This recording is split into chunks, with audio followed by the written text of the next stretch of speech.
बस का इंतजार करना मुश्किल होता जा रहा था। चीन में फ्रेग्रेंट हिल तक जाने के लिए ये इस रूट की आखिरी बस थी और इस समय उसे रूट नंबर 375 की इस आखिरी बस का बेसब्री। पिछले आधे घंटे में बस स्टॉप से कोई भी बस होकर नहीं गुजरी थी।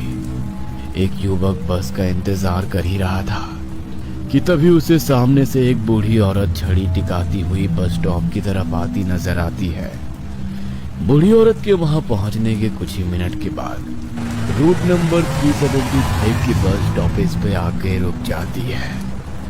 वो बूढ़ी औरत और युवक बस में चढ़ जाते हैं। बस आगे बढ़ने ही वाली थी कि तभी कोई बस को हाथ हिलाकर रोकने का इशारा करता है। ड्राइवर ने एक बार फिर ब्रेक लगा दिया था। एक कपल हाथों में हाथ डाले बस में चढ़ते हैं और ड्राइवर के पीछे वाली सीट पर बैठ जाते हैं। वो बूढ़ी बस में कुछ मिलाकर सिर्फ 4 ही सवारियां थी। ड्राइवर ने एक बार फिर इधर उधर देखा।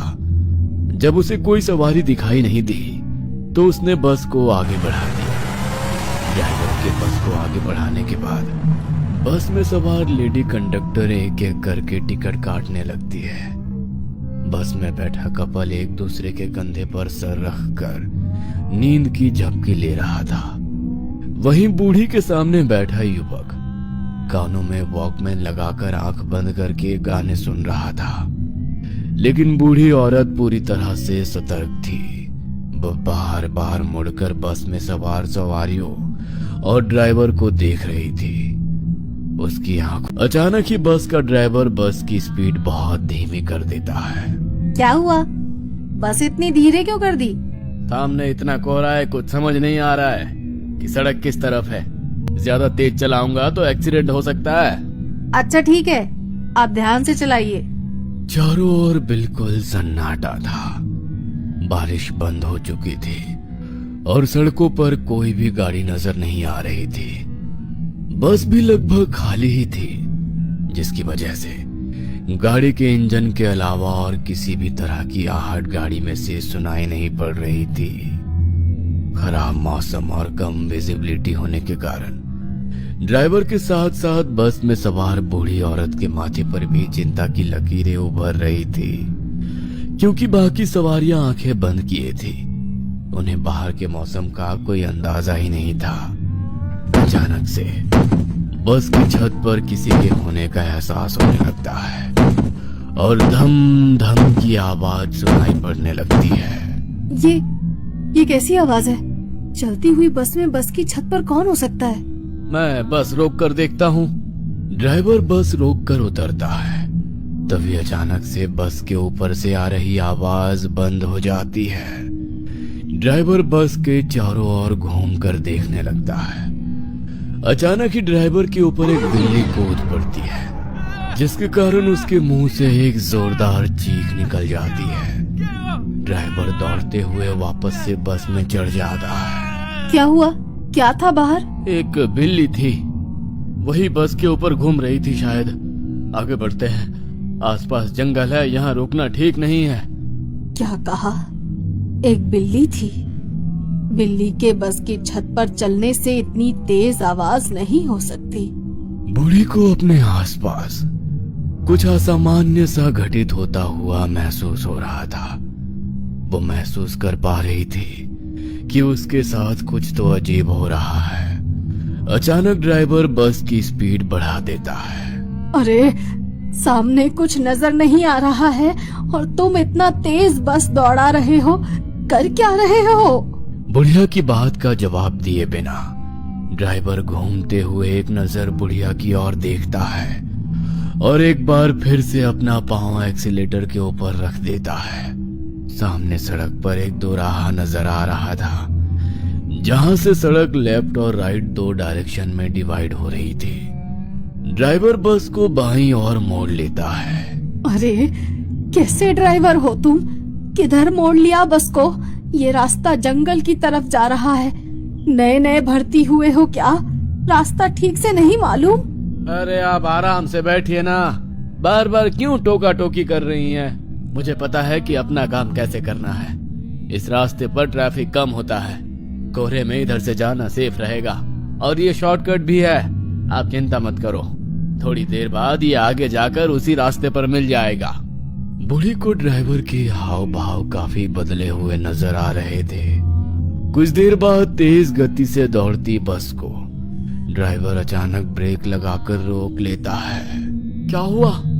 ऐसे अचानक से बस क्यों रोक दी? अब तो फ्रेग्रेंट हिल से पहले बस का कोई स्टॉपेज भी नहीं है। वैसे भी ये जंगली इलाका है, यहाँ पर बस रुकने का मतलब क्या है? वो सब मैं जानता हूँ, लेकिन देखो सामने कुछ लोग खड़े हुए हैं और लगातार हाथ से बस को रोकने का इशारा कर रहे हैं। अरे तो ऐसे ही कोई बीच सड़क पर खड़े होकर बस को रोकने के लिए कहेगा तो आप गाड़ी रोक देंगे क्या? इतनी रात को ऐसे ही बस रोक देना मुझे तो कुछ ठीक नहीं लग रहा। आप दरवाजा मत खोलिए। ड्राइवर साहब सही कह रहे हैं, सामने 3 लोग खड़े हुए नजर आ रहे हैं, उन्हें मदद की जरूरत हो सकती है। ये इस रूट की आखिरी बस है, अगर हम उन्हें अंदर नहीं आने देंगे तो शायद पूरी रात जंगल में ही बितानी पड़े। ड्राइवर की बात सुनकर बाकी की सवारियां कुछ नहीं कह पाती और ड्राइवर बस के दरवाजे खोल देता है। बस का दरवाजा खुलने के बाद 3 लोग बेहद धीमी रफ्तार से चलते हुए बस में चढ़ जाते हैं। ये 3 लोग जब बस के अंदर आते हैं तो बस के अंदर बैठी सवारियां उन्हें देखकर बुरी तरह चौंक जाती है। बस में चढ़ने वाले 3 लोगों में से 2 ने बीच वाले आदमी को इस तरह से पकड़ा था जैसे वो शराब पिए हो या खुद से चलने के लायक ना हो। वो सहारा देकर घसीटते हुए किसी तरह उसे बस की सबसे पिछली सीट तक ले जाते हैं और वहीं जाकर बैठ जाते हैं। उन तीनों में एक बात जो सबसे ज्यादा अजीब थी वो ये कि इस समय 1995 चल रहा था, लेकिन उन तीनों की वेशभूषा ऐसी थी जैसे वो 18वीं शताब्दी में आए हो। सर पर पौराणिक चीनी टोपी पहने होने के कारण उनका चेहरा भी साफ नजर नहीं आ रहा था। इसके साथ ही उनके बाल भी लंबे और बेतरतीब बिखरे हुए थे, जिसके कारण चेहरा दिखाई नहीं पड़ रहा था। तीनों नए पैसेंजर्स को बैठाने के बाद बस एक बार फिर से आगे बढ़ गई थी।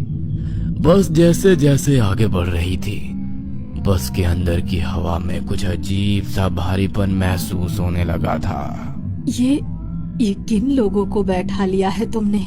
तुम्हें इन्हें देखकर कुछ सिरहंसी महसूस नहीं हो रही? उनके कपड़े देखो, आज के समय में कौन ऐसे कपड़े पहनता है?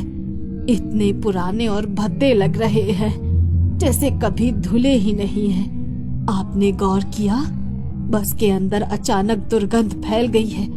ऐसा लगता है जैसे कुछ सड़ रहा है यहाँ। मुझसे तो सांस भी नहीं ली जा रही है। ये क्या बोल रही हैं आप? ऐसा तो कुछ भी नहीं है। इधर पीछे गांव में एक थिएटर है, ये लोग उधर नाटक कंपनी से ही आए होंगे। आप उन पर ध्यान मत दीजिए। जब से वो लोग बस में आए तब से 1 इंच भी हिले नहीं, ना ही उन्होंने कोई बात की। फिर तुम्हें कैसे पता कि वो थिएटर से आए हैं? तुम उनकी तरफदारी क्यों कर रही हो? 5 किलोमीटर के बाद आपका स्टॉपेज आ जाएगा, तब तक चुप करके बैठो, समझी? कंडक्टर की बात सुनकर बूढ़ी ने एक नजर अपने सामने बैठे लड़के की ओर देखा। वो भी इस समय बूढ़ी को ही देख रहा था। बूढ़ी कुछ देर तक बेचैनी में इधर उधर देखती है और उसके बाद सामने वाले लड़के को घूरने लगती है। बस अब जंगल पार करने के बाद फ्रेग्रेंट हिल्स जाने वाली मेन रोड पर आ गई थी। हमें इधर ही उतार दो। कपल बस से उतर कर जा चुका था। उनको बस से उतर कर जाते देख कंडक्टर की आंखों में कुछ बेचैनी सी नजर आ रही थी। कंडक्टर के समझाने के बाद भी बस में बैठी बूढ़ी औरत कभी पीछे मुड़कर उन तीनों अजीब पैसेंजर्स को देखती तो कभी सामने बैठे लड़के को। अचानक, ए लड़के, मेरा पर्स लिया ना तुमने? बूढ़ी औरत देखकर फायदा उठाता है, हाँ? क्या कहा? मैंने पर्स उठाया? मैं चोर नजर आता हूँ क्या? हाँ, चोर ही नजर आता है। तेरी शक्ल पर लिखा है तू 1 नंबर का चोर है। निकाल मेरा पर्स। बूढ़ी के इस तरह आंखें दिखाकर चोरी का इल्जाम लगा देने से वह लड़का भी बुरी तरह बौखला गया था। आपकी उम्र का लिहाज कर रहा हूँ, वरना अरे क्या बेहूदगी है ये, मैं तो जानता भी नहीं आपके पास पर्स था भी या नहीं। बूढ़ी की आवाज लगातार बढ़ती जा रही थी और उसी के साथ अब लड़का भी गुस्से में आ गया था। तू उतर नीचे, तुझे मैं तेरी औकात दिखाती हूँ। अभी पुलिस को तेरी शिकायत करूंगी।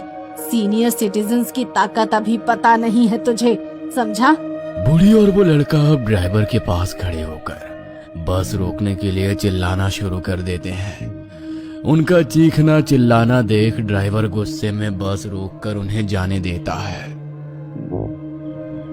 अरे माताजी, अब आप ऐसा करिए, पुलिस बुलाइए। अब पुलिस ही बताएगी मैं सही हूँ या गलत। पुलिस की जरूरत नहीं है। मैं जानती हूँ तुम बेकसूर हो, लेकिन तुम मेरे पोते के उम्र के हो। तुम्हें उस बस में अकेले नहीं छोड़ सकती थी, इसीलिए मैंने ये सब किया। मतलब वो सब ड्रामा था? अरे आपको पता भी है आपने क्या किया? इतनी रात को इस सुनसान रोड पर कहाँ जाएंगे हम? कैसे जाएंगे? तुमने देखा वो 3 लोग जो बस में चढ़े थे? तुम कान में गाने लगाकर मस्त हो गए थे, लेकिन मेरी ये बूढ़ी आंखें बहुत बेचैन थी। मैं लगातार बस में हो रहे हर छोटे से छोटे इंसिडेंट पर नजर बनाए हुए थी। मैंने देखा बस के पीछे की एक खिड़की खुली है, जहाँ से ठंडी हवा आ रही है। उस हवा से उन आदमियों के कपड़े उड़े। तब मैंने देखा उनके पाँव ही नहीं थे। बीच वाले आदमी के चेहरे पर बिखरे बाल हवा में उड़े तो मैंने देखा बीच वाले आदमी का चेहरा, नाक, मुंह कुछ नहीं था। हमारे गांव में ऐसे लोगों को प्रेत कहा जाता है। मैं कंडक्टर को उनके बारे में बताना चाहती थी। मैंने पर्स से छोटा आईना निकाला।